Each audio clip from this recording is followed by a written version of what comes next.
So here's the brutal truth about asset protection or anything that you're trying to protect that you own is that any good lawyer, right, in the United States can break through it eventually with enough money and a good lawyer. You're not protected no matter what, right? And a lot of people like you to think that it's about hiding assets, that if you just get this trust and you just get this other stuff, that it's ultimately never going to be broken through. That's so completely untrue. If you want the 100% foolproof power, you got to go offshore, right? So you've got to do those things. So in the United States, a judge can virtually do anything. So enough money and a really good lawyer. I mean, I know some lawyers that are on the creditor side and on the defense side. So they know both sides and eventually they can get to you. So asset protection, it's a huge myth. You think that it's unstoppable, but it's not. The key is to create so many layers that it becomes super expensive, right? So for example, let's talk about a credit card company. Well, a credit card company, generally, if they really pursued you, it would cost them $50,000 to $150,000 over 18 months plus to even get to you. So at some point, they've got to decide if the recovery is worth what they're recovering. Okay.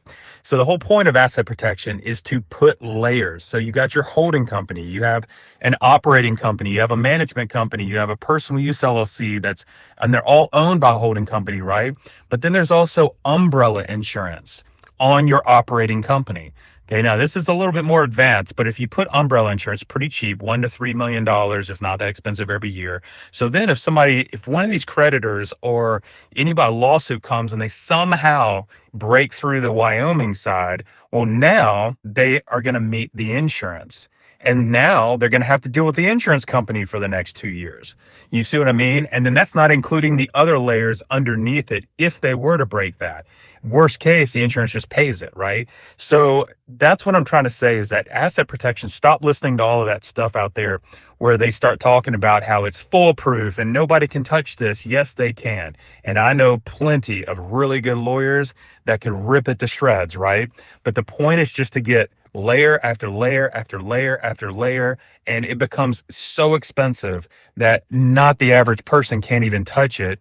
Creditors decide that it's not worth the recovery, right? It's to deter lawsuits. It's to get them to quit because the ultimate protection is offshore, right? So, but since you're here, not very many people, truth be told, can afford the offshore method. So when you're domestic, it's just about layers. So make sure your layers are straight. You're not commingling funds. You got contracts in place. There are business expenses. There's umbrella insurance. Like if you're doing all of this, you're going to be able to sleep at night. No problem.